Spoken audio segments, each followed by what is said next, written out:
देश के मुख्य चुनाव आयुक्त Gyanesh Kumar, Election Commission of India के चीफ ज्ञानेश कुमार, जब से इस पद पर अपने पर वो आए हैं तब से लगातार उनके साथ विवादों का नाता रहा है। तमाम विपक्ष के नेता ममता बनर्जी हों, अखिलेश यादव हों, राहुल गांधी हों, तमाम लोग उन पर बार बार आरोप लगाते रहते हैं कि वो सरकार के एजेंट की तरह काम कर रहे हैं, सरकार के दबाव में काम कर रहे हैं, भाजपा की सरकार को बनवाने के लिए काम कर रहे हैं, अपना जो उनका पद है उसको सही तरीके से उसका निर्वहन जो है वो नहीं कर रहे हैं। आपने ये भी देखा कि उनका जो चुनाव था वो किस तरीके से हुआ। उनके चुनाव से ठीक पहले जो व्यवस्था थी, जो लॉ था, जो कानून था, बिल्कुल अलग था। लेकिन एंड टाइम पर भाजपा की सरकार ने, कहेंगे कि मोदी की सरकार ने कानून को बदला और इनकी जो नियुक्ति हुई वो किस प्रकार हुई आपको सबको मालूम है। नियुक्ति हुई सो हुई, लेकिन जब से इस पद पर आए हैं लगातार विवाद जो है उनका पीछा नहीं छोड़ रहे हैं। कई बार उनको देखा गया कि किस तरीके की भाषा वो इस्तेमाल करते हैं।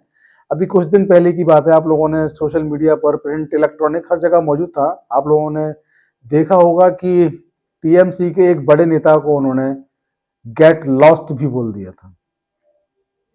बोल सकते हैं भारत के मुख्य चुनाव आयुक्त हैं, उनके पास असीमित पावर्स हैं।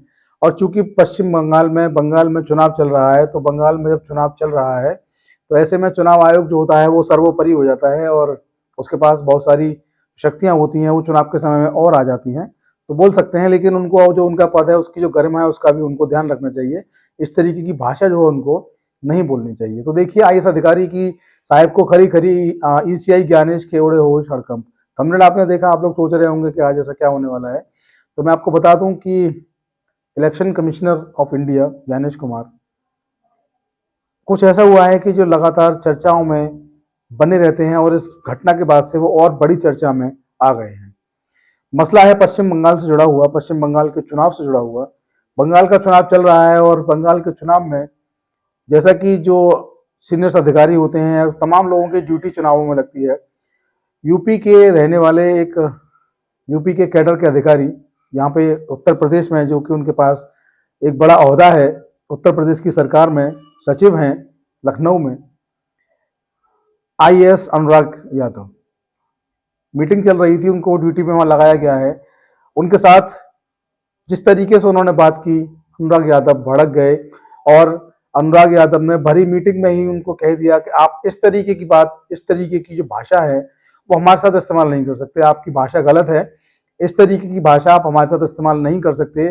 25 साल हो गए मुझे, 25 साल से मैं इस सेवा में हूँ, मैं भी जानता हूँ कि क्या डेकोरम है और क्या प्रोटोकॉल है, इस तरीके की भाषा आप हमारे साथ नहीं कर सकते। पूरी मीटिंग में सन्नाटा छा गया, पूरी मीटिंग में चारों तरफ खामोशी छा गई, पिन ड्रॉप साइलेंस हो गया। थोड़ी देर के बाद मीटिंग, कुछ लम्हों के बाद ही मीटिंग को कंटिन्यू किया। मीटिंग पूरी हुई और मीटिंग पूरी होते होते अनुराग यादव को, जो उनकी पोस्ट थी पर्यवेक्षक की, वहां से हटा दिया गया, उनकी जगह दूसरे पर्यवेक्षक को वहां पर लगाया गया है। तो देखिए, आज तक पर लिखा है कि आप ऐसे बात नहीं कर सकते। सीईसी ज्ञानेश कुमार के सवाल पर आईएएस ने दिया जवाब, तो रातों रात हुआ ट्रांसफर। यूपी कैडर के सीनियर आईएएस अधिकारी अनुराग यादव एक बार फिर विवादों में है।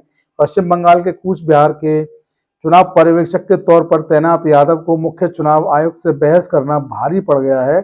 चुनाव आयोग ने उन्हें तत्काल प्रभाव से पद से हटा दिया है। 15 दिन के भीतर ये उनके साथ दूसरा बड़ा एक्शन है। 15 दिन के भीतर उनके साथ दूसरा बड़ा एक्शन है। तो आप सोच सकते हैं कि कोई भी अधिकारी जब ईमानदार होता है तो उसके साथ एक्शन का होना लाजमी है।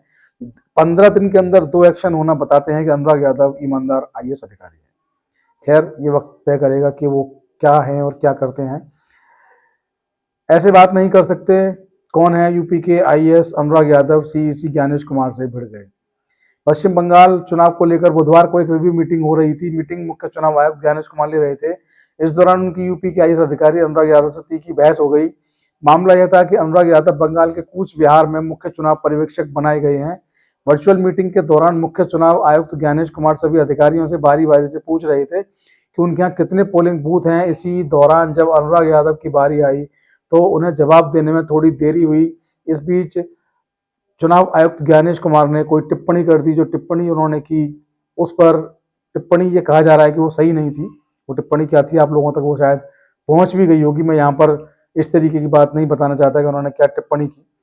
तो इस पर अनुराग यादव ने सख्त एतराज जाहिर कहा और कहा कि आप हमसे इस तरीके से बात नहीं कर सकते।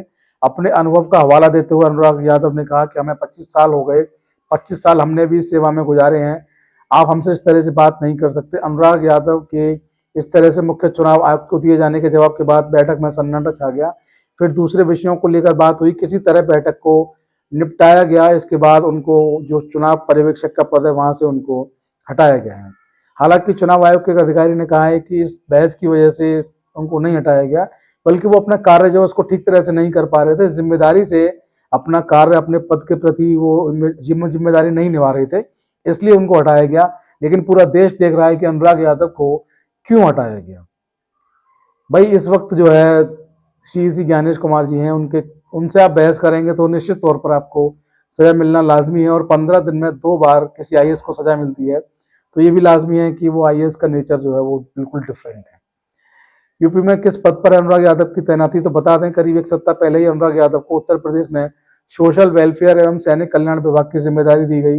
वह यूपी सरकार में प्रधान सचिव स्तर के आईएएस हैं।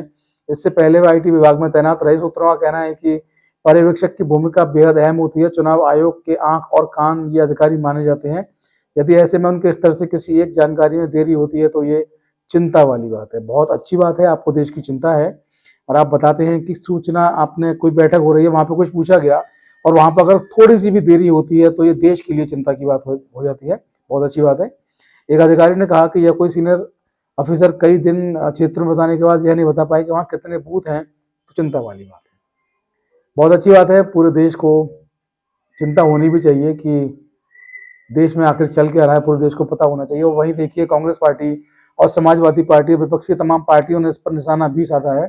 देखिए कांग्रेस पार्टी के प्रवक्ता सुरेंद्र राजपूत ने भी चुनाव आयुक्त के रवैये पर सवाल उठाए हैं और कहा है कि ज्ञानेंद्र कुमार ने पहले टीएमसी के सांसद डेरेक ब्रायन को गेट लॉस्ट कहा। कल शाम को जिस तरीके से आईएएस अनुराग यादव के खिलाफ बदतमीजी की है, उससे उनकी हिटलर शाही वाला व्यवहार साफ दिखाई देता है। इसके अलावा देखिए वो लिखते हैं कि वो लोकतंत्र को कतई नहीं मानते हैं, उनका ये व्यवहार आपराधिक श्रेणी में आता है और ऐसे अपराध की उन्हें कड़ी से कड़ी सजा मिलनी चाहिए। अनुराग यादव या डेरेक ब्राउन जो है ब्राइन उनके बाप के नौकर नहीं। समय आएगा तो ज्ञानेश गुप्ता का हिसाब होगा, कांग्रेस के नेता यहाँ पर कह रहे हैं सुरेंद्र राजपूत। वहीं देखिए सपा ने भी जो है उनकी इस भाषा की आलोचना की। सपा ने भी यहाँ पर, सपा के प्रवक्ता ने कहा कि मुख्य चुनाव आयुक्त इस देश में लोकतंत्र को कमजोर करने की कोशिश कर रहे हैं और देश की सबसे बड़ी अदालत को लोकतंत्र और संविधान को बचाने के लिए ज्ञानेश कुमार पर कार्रवाई करनी चाहिए। जहां सपा के प्रवक्ता ये कहना है, वो जिस भाषा का इस्तेमाल कर रहे हैं, अगर इस पर स्वतः संज्ञान देश की सर्वोच्च अदालत नहीं लेगी तो विपक्ष लगातार जो कहता चला रहा है कि लोकतंत्र बीजेपी और ज्ञानेश कुमार के रहते सुरक्षित नहीं है। देखिए कह रहे हैं कि लोकतंत्र सुरक्षित नहीं है और सुप्रीम कोर्ट को जो है इस पर संज्ञान लेना चाहिए, स्वतः संज्ञान इस पर लेना चाहिए। समाजवादी पार्टी का ऐसा कहना है।